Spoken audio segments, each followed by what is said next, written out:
Assalamualaikum warahmatullahi wabarakatuh. Innalhamdulillah wassalaman amma ba'da. Sahabat-sahabatku yang dimuliakan oleh Allah, kita telah mengetahui bahwa ICMI atau Ikatan Cendekiawan Muslim Indonesia telah lahir pada tahun 1991. Bunyi beduk dipukul dan ratusan cerdik pandai Muslim menuliskan tanda tangannya. Akte kelahirannya disahkan Departemen Dalam Negeri. Sebelumnya tidak pernah ada organisasi di Indonesia yang lahir seperti ICMI. Golkar juga tidak, kata Yusuf Hashim. Telah lahir primordialisme dan eksklusivisme di kalangan cendekiawan, komentar sebagian orang. Cendekiawan sudah diikat dan karena itu kehilangan kecendekiawanannya, kata sebagian yang lain. Sebuah rekayasa politik untuk menyambut pemilu tahun 1992, kata yang lain lagi. Tentu saja para peserta Simposium Nasional Cendekiawan Muslim di Malang membantah komentar-komentar ini. Menurut mereka, suara-suara ini adalah suara-suara yang sumbang, berasal dari mereka yang tidak diikutsertakan di dalamnya, atau dari pihak-pihak yang tidak menghendaki munculnya Islam sebagai kekuatan politik, atau dari mereka yang sudah lama menderita Islamophobia. Perbedaan pendapat seperti ini wajar, bahkan sangat wajar terjadi di alam demokrasi. Yang tidak wajar adalah memaksakan satu pendapat kepada manusia, kepada semua orang, memaksakan pendapat kepada semua orang. Pendapat adalah upaya manusia memberi makna pada fenomena sosial yang dihadapinya. Pendapat adalah teori kita untuk mengorganisasikan pengalaman kita. Kita mendeskripsikan apa yang terjadi, melacak apa yang menyebabkannya, dan meramalkan kira-kira apa akibatnya.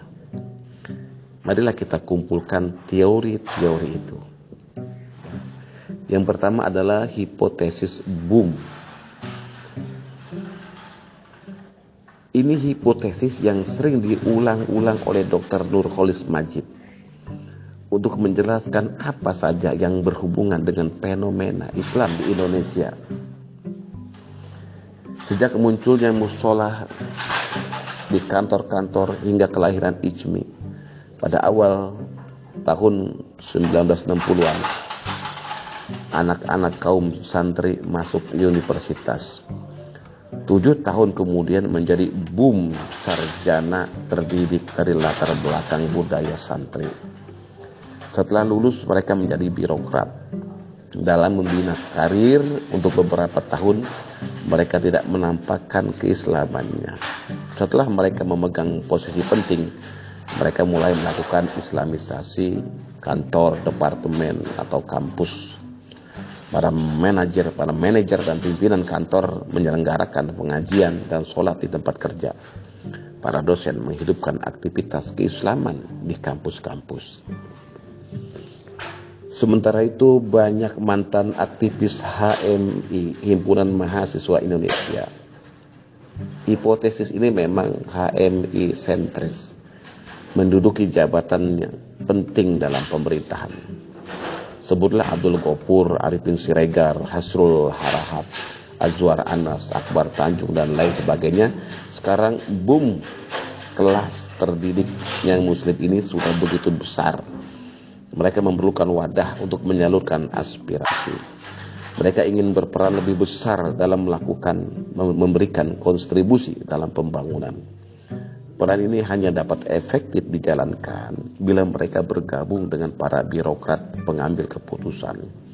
Nah, birokrat harus ditarik bergabung dengan para cendekiawan di luar birokrasi atau cendekiawan non-birokrat. Harus diajak bergabung dengan birokrat. apapun yang terjadi. Situasi inilah yang melahirkan IJMI. Hipotesis ini tentu saja sangat optimis. Kelahiran IJMI akan menentukan sejarah umat Islam Indonesia pada masa yang akan datang. Secara perlahan-lahan, aspirasi umat Islam akan mewarnai berbagai pengambilan keputusan. IJMI akan menjadi platform mimbar bersama untuk menghimpun gagasan-gagasan para cendekiawan Muslim. IJMI bukan gerakan politis, walaupun gagasan-gagasannya mempunyai dampak politis. IJMI juga bukan gerakan ideologis, walaupun terikat pada komitmen Islam. IJMI juga bukan menghidupkan primordialisme, karena IJMI menyumbangkan pemikirannya untuk seluruh bangsa. Walaupun tentu saja selain yang berKTP Muslim tidak diperkenankan menjadi anggota. Dalam bahasa Azumardi Azra, IJMI akan menjadi brain trust pemerintah, orde baru pada waktu yang akan datang. Hipotesis Holopis Kuntul Baris. Hipotesis boom dapat menjelaskan semua hal, karena itu tidak dapat menjelaskan beberapa hal.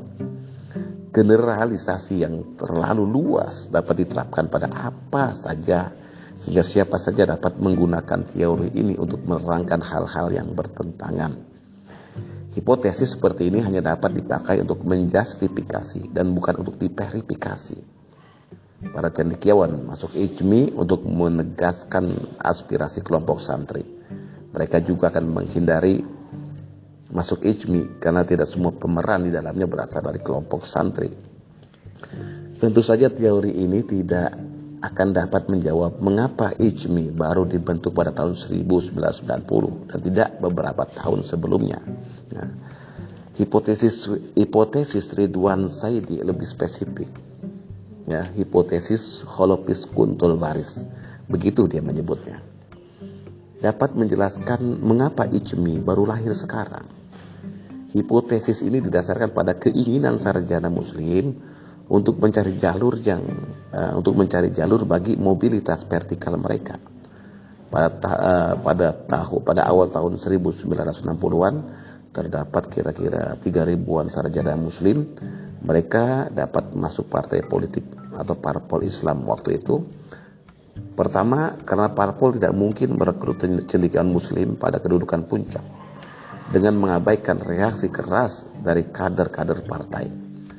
Yang kedua, kaum cendekiawan sendiri tidak merasa at home dengan parpol Islam yang ada, karena sosial origin mereka bukan berakar pada ketiga parpol Islam tersebut. Nah, untuk menerobos jalan buntu ini, mereka membentuk Persami atau Persatuan Sarjana Muslim Indonesia pada tahun 1964. Waktu itu istilah cendekiawan belum begitu populer. Di samping itu istilah sarjana lebih jelas definisinya. Ketika Orde Baru lahir, sebagian sarjana Muslim di bawah pimpinan Subhan ZE memisahkan diri dari Persami. Mereka mendirikan Ikatan Sarjana Islam Indonesia di bawah Partai NU.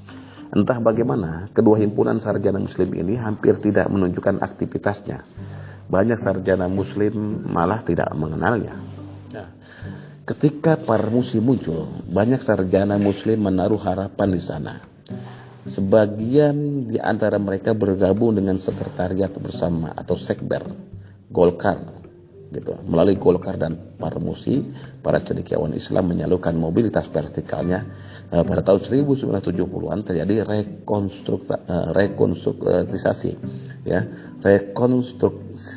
rekonstruktisasi pada partai politik atau parpol secara besar-besaran. Nah, parpol-parpol Islam berfungsi. Ormas-ormas Islam membuat jarak dari parpol dan menyibukkan diri dalam kegiatan-kegiatan sosial. Pada tahun 1985, konsolidasi pembaharuan politik mencapai puncaknya dengan diberlakukannya asas tunggal Pancasila.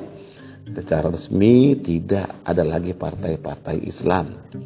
Nah, cendekiawan Muslim sekali lagi kehilangan saluran mobilitas vertikal mereka. Semula dicoba lewat lembaga swadaya masyarakat atau LSM, tetapi hasilnya cuma begitu-begitu aja. Kemudian mereka mencoba FKFI, Forum Komunikasi Pembangunan Indonesia. Hasilnya juga cuma begitu-gitu aja. Nah, organisasi-organisasi profesi tidak banyak menyerap cendekiawan Muslim. Nah, kami yang didaftar sebagai ormas pada tahun 1985 tidak juga dapat menjamin mobilitas vertikal. Nah, ringkasnya, cendekiawan Muslim mengalami kegelisahan struktural, ujar Ridwan.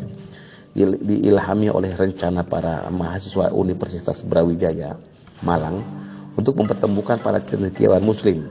Direncanakanlah ICMI supaya dapat naik ke atas dengan cepat. Diperlukan ujung tombak dari kalangan birokrat.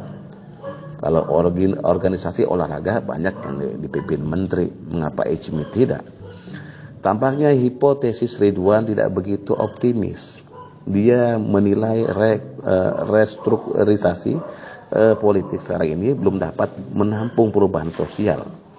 Bila sekarang para cendekiawan gelisah mencari ruang gerak, maka kegelisahan yang sama akan timbul dari kelompok lain dalam masyarakat. Karena itu ISMI hanyalah upaya untuk berholopis kuntul baris bersama kelompok masyarakat lainnya untuk membangun masa depan Indonesia. ISMI bahkan dikhawatirkan hanya akan menjadi semacam satkar ulama atau MUI. Nah, hipotesis rekayasa politik, saya tidak dapat menunjukkan siapa saja yang menyokong teori ini, juga tidak dapat menguraikan secara terperinci. Hipotesis ini dibicarakan hanya di lingkungan terbatas dengan data yang diminta off the record.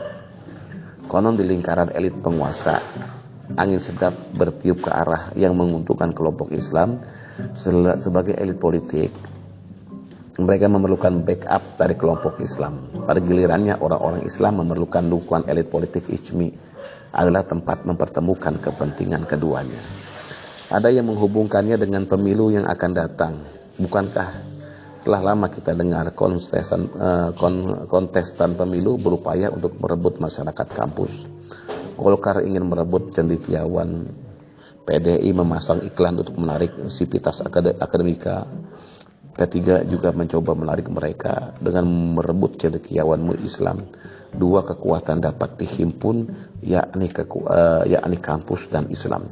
Nah, para pendukung ICMI termasuk saya tentu saja menolak hipotesis terakhir ini. Ini hanyalah ungkapan orang-orang yang berprasangka, yang merasa tersisihkan dari kalangan cendekiawan Muslim, atau yang suka menentang arus, atau siapa saja yang tidak sepakat dengan ICMI. Peran ICMI tidak ditentukan oleh hipotesis, tidak oleh konsep-konsep yang dirumuskan dalam simposium, tidak oleh makna yang dinisbahkan pada istilah cendekiawan, dan juga tidak oleh teori apakah cendekiawan harus anti atau pro establishment.